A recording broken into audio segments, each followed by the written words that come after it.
5 a.m. Well, Treadmill. treadmill, yeah. Yeah. Nothing better than a Holiday Inn Express treadmill.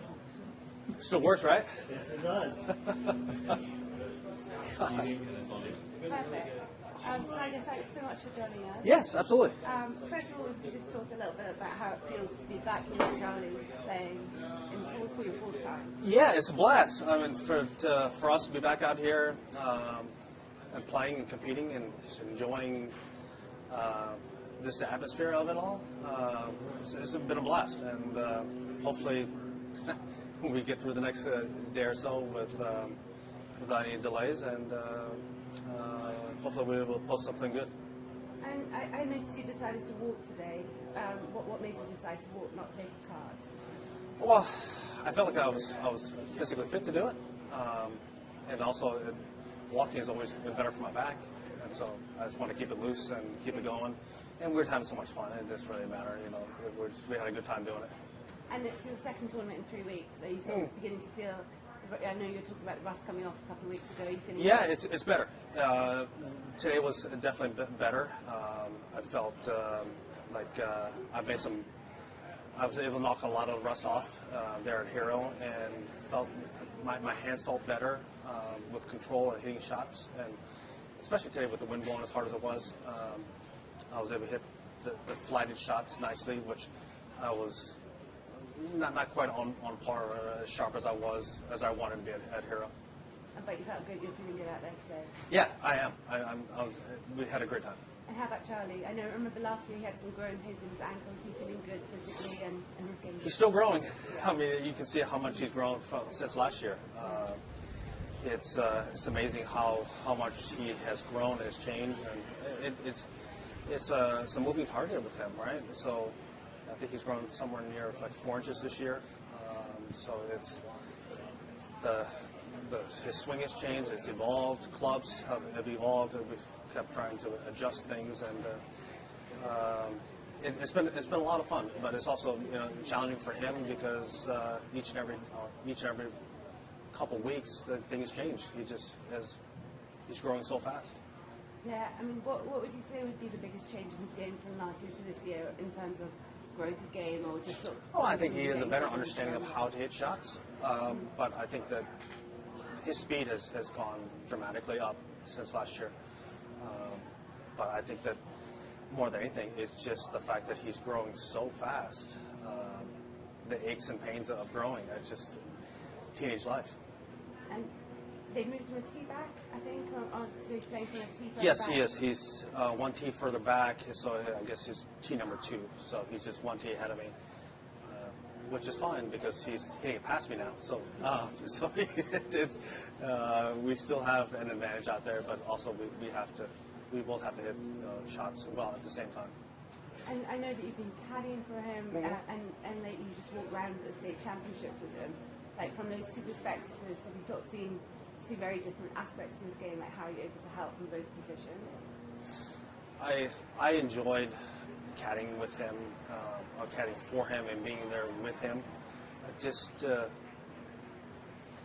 talk through shots with him and have him understand what I would see or how the thought process that I would go through shots, and he would bounce things off of me and give him my take on certain things, and sometimes he just didn't see it the way I saw it, which is fine. But I think it's the understanding of how to hit the proper shot at the proper time, and that's what all kids have to learn is when do I hit a certain shot at the right time, or how do I take stuff off a shot, how do I hit it a little bit harder, what do I need to do. And you can do that at home all you want, but under tournament conditions, it's just so different. And being able to share that with him and share, my experiences with him in game time mode, I think that it was great for both of us because I think we were both able to learn from it and grow from it. And I think I learned to be a better teacher with it, and I think that he became a better player because of it. And you think actually Doug was asking you? Yeah, he's growing obviously, and he's got all the resources, but there's obviously, I'm sure you realize, he's going to want to spread his wings a little bit, Totally. kind of test things out himself. Has that been a learning experience for you as well, to kind of know when to let him kind of feel his way through life? No, I let him go, and I provide guardrails for him, and things that I would like to see him learn and progress. But also, then again, it's up. I'm trying to provide as much space as I can for him, because there's so much of the noise in our lives that people are always trying to get stuff out of us. And my job as a parent is to protect him from a lot of that stuff. And also, then again, as a teenager, I want him to try and become his own man at the same time. So it's a challenge as a parent, and to provide that atmosphere for him to learn, to grow, and have that freedom. Meanwhile, understanding that there's so much noise looking into our lives at the same time. Was that something your dad was good at with you? Yeah, he was great at it. But also, then again, it's a different era too. We didn't have phones and cameras looking at us 24/7, and there was no social media. It was a different era, and I have had to adjust my parenting and what I have to share with him, just because the world is so different. And would you? Does he have to? Does he ask you to go play, or do you ask him to go play, or is he very motivated? He's very motivated, and I have not been able to play and practice as much as he has been able to.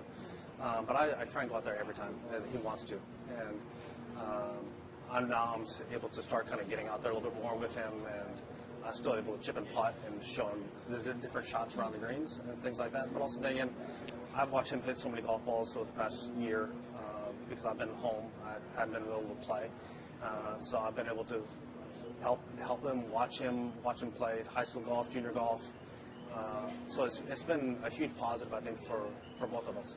And is there any shot that he, at his age, can play that you think, gosh, I couldn't hit that in his age? I certainly didn't have the speed that he has at that age, but also I didn't have the equipment either. The equipment is so different than we were just transitioning out of persimmon. So it's a different era, but and also the different golf ball too. We were able to do so much more with the golf ball and hit different shots and do more things with the golf ball because it just moved a lot more. But I'm able to share a lot of those things with him and share a lot of the feels and hand stuff that I had learned throughout my entire career. And I mean, when we're talking to players, the dads or the mums, they're always like, oh, now that they're listening to me, or now that they finally think I know what I'm talking about. But it just seems so special. He really seems to listen to you, and it's silly not to, but most kids, you always have this. He does, but he doesn't. But again, that's what all teenagers are, right? And it's my job as a parent to provide that atmosphere for him to either to ask the different questions and provide that environment. And we're both competitive, right? So I want to keep the environment fun, competitive, and we push each other, which is great. And the needle is always out. If you're going to be able to mouth off and give the jabs, then you have to be able to take it. And that's been a lot of fun for both of us. Along those lines, a little bit more of a lighthearted question. We're asking fathers that have their sons and daughters and so forth. Pet peeves. What's something about Charlie he leaves the light on? You hate the music he listens to? Anything fun, humorous that gets under your skin about him? I just don't like the fact he stares at his phone all the time. Put your phone away, and then just look around. That's one of the things that I think that all parents just struggle with. Is most kids don't look up anymore. Everyone's looking down. Look around you. The world's so beautiful around you. Just look up. But everyone's staring into a screen, and that's how people view life. And it drives me nuts at times because he's always looking down. I mean, there's so many things around you that are so beautiful at the same time. one last one for me, and then I'll let Michelle finish up. Obviously, Orlando's special to you. Yeah. Second win here, kids born here. Charlie's recent Mission Resort. Is it Mission Resort? Mission Hills, yeah. Success he's had. How nice is it to come back and just experience Orlando? I love Orlando, and this was my first home away from home. You know, I moved out of California and moved to Orlando, and back in '96. So this was a big part of my life. As you said, my kids were born here. I've had a lot of success, whether it was at Bay Hill or it was Disney, or be able to play with my son here. There's so many great experiences here in Orlando, and it's great to be back. So just one more thing. So when there's loads of sort of memes and videos of the two of you, you've got so many similar gestures and you're so similar. Is there one thing that you think, I love that he does that like me, and is there one thing you think, God, I wish he would do that like me, in all the similarities? Well, I think that one of the things that it's I think what we both do, we don't realize we have that tick is our shirt tug, right? And we both have allergies, so we're always scratching our nose. That's one of the ticks that we both have. The thing that drives me nuts is he drops his club on his follow through and doesn't watch where the golf ball goes. Granted, I've done that a lot throughout my career, so it's look into a mirror basically. Yeah, it must be. Finally, I guess today we saw the first hole out, and so many of his shots were in play, and you birded the first hole. Is there anything you're doing differently, like in your approach to the course for the tournament? Like, is there any holes that you thought maybe it should be targeted, that's one thing we were trying to figure out today, and we've been talking about going into this week. Because he's playing a tee further back this year, and with the forecast the way it is, whether or not he should hit first, or I should hit first, and put my little cut in play and let him be able to take a rip at it. I think today on 13 is one of the holes. I got one in play, and he's able to go for the green. I can't get there, but those are things that we're having to make up on the fly because of the weather that's coming in, and how the golf course is going to play. And we were both open about that. We're going to have to make those decisions in real time and try to figure that out. And that's pretty fun, making some decisions. It absolutely is. And we both are talking through the entire process of it. And that's what's been fun for both of us. He's not an 11-year-old when he first came here. He's now 14, and things are just different, right? So he has more accountability. He has more understanding of how to play the game. I'm asking him to take a look at some of my strokes, my swings. What do you see? Keep an eye on this. As when it first came here, that was the complete opposite, right? So, and plus also that was it was a COVID year, so things are very different. But also then I don't think anyone has seen me hit more putts and chips than the last couple of years than he has. And so he knows when things are off and when I like to feel or what I like to go to and what is my tendencies. And he has a very good eye. So I was going to ask you what his biggest change is, but actually you talked about that. What's the biggest change Charlie would see in your games from last year, apart from the fact you're obviously more physically able and like more mobile? I don't have probably the shots that I used to have, but also then again, I think he has a better understanding of what I like. As I said, I like to feel and where I go off. And today we're talking about some of my strokes, and I then put a shaft down every now and again because I like to see and I like to feel, and audibly